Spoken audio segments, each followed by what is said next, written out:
As- Assalamualaikum warahmatullahi wabarakatuh. Perkenalkan, nama saya Istama Satrio Wibowo Rohni dari kelas Hukum Maritim semester 5 dengan NIM 4012211092. Jadi dalam video berikut ini saya itu akan menjelaskan mengenai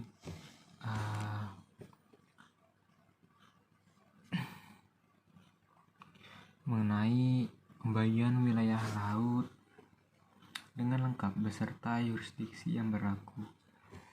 Nah, ini untuk memenuhi tugas hukum maritim pertemuan di tanggal 10 September 2024.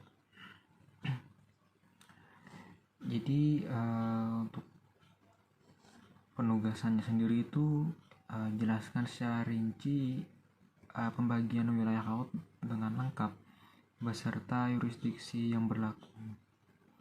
Nah, penjelasan saya seperti biasa, saya menggunakan sumber dari internet, dimana penjelasan saya sesuai dengan UNCLOS 1982.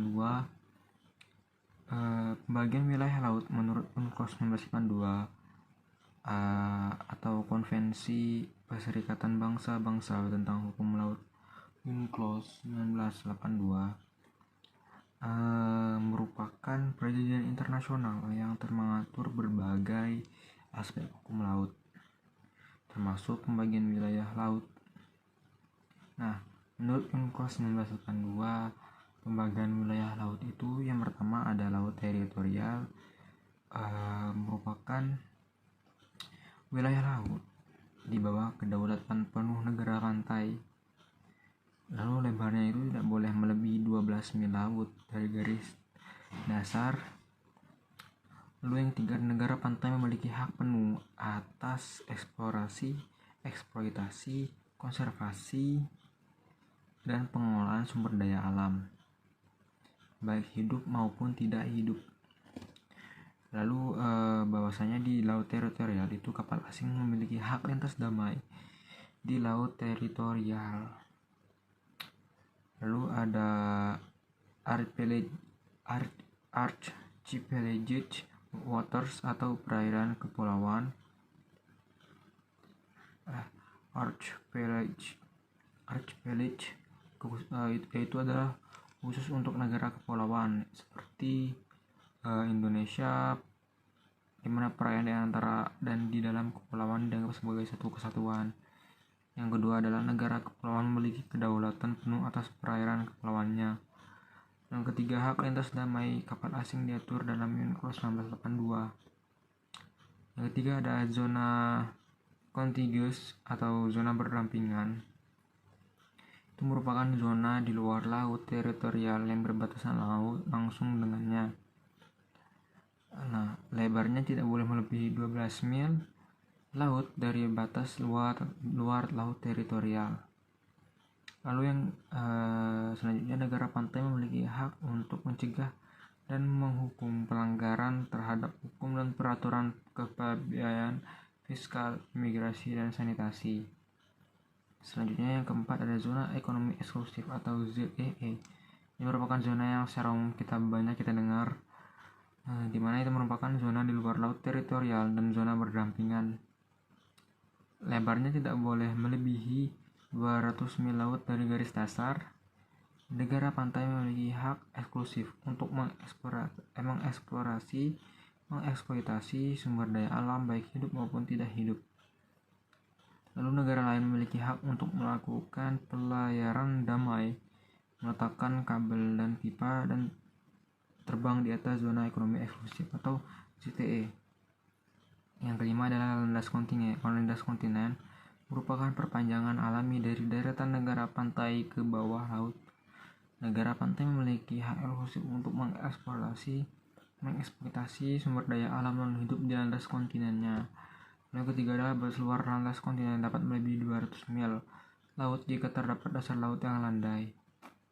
Lalu yang terakhir adalah laut lepas. Itu merupakan wilayah laut di luar yurisdiksi negara pantai manapun. Lalu semua negara memiliki kebebasan untuk berlayar, memancing, melakukan penelitian ilmiah dan meletakkan kabel serta pipa di laut lepas. Nah, jadi prinsip-prinsip utama UNCLOS 1982 itu adalah yang pertama adalah kedaulatan negara pantai. Negara pantai memiliki hak kedaulatan atas wilayah lautnya. Lalu kebebasan laut. Semua negara memiliki hak untuk menggunakan laut lepas untuk berbagai tujuan yang damai. Yang selanjutnya adalah kerjasama internasional.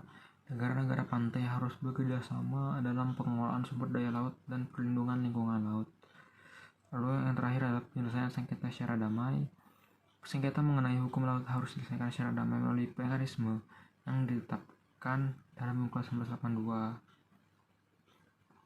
Nah, UNCLOS 1982 ini sangat penting bagi Indonesia karena Indonesia merupakan negara kepulauan. Konvensi ini memberikan dasar hukum yang kuat bagi Indonesia untuk mengklaim kedaulatan atas wilayah lautnya yang luas, termasuk zona ekonomi eksklusif atau ZEE dan landas kontinen. Selain itu, UNCLOS 1982 juga memberikan kerangka kerja untuk kerjasama internasional dalam pengelolaan sumber daya laut dan perlindungan lingkungan laut. Nah, penjelasan tersebut merupakan berdasarkan UNCLOS 1982. Lalu saya akan menjelaskan pembagian wilayah laut itu secara umum. Jadi pembagian wilayah laut berdasarkan jurisdiksi berlaku itu jelas yang pertama itu adalah laut teritorial. Secara garis besar bahwasanya laut teritorial itu merupakan wilayah laut yang berada di kedaulatan penuh suatu negara. Nah, lalu itu batas luarnya itu sejauh 12 mil laut dari garis dasar yang menghubungkan titik-titik terluar pulau pada saat air surut. Lalu yang kedua adalah landas kontinen. Secara garis besar merupakan perpanjangan alami dari daratan suatu negara ke dasar laut. Jadi dari suatu daratan ke dasar laut itu merupakan landas kontinen. Nah, batas luar landas kontinen dapat melebihi 200 mil laut. Lalu yang ketiga ada ZEE atau zona ekonomi eksklusif. Itu yang membentang sejauh 200 mil laut dari garis dasar. Itu merupakan zona ekonomi eksklusif atau ZEE. Lalu ada laut lepas. Itu merupakan wilayah laut yang tidak berada di bawah yurisdiksi negara pantai manapun.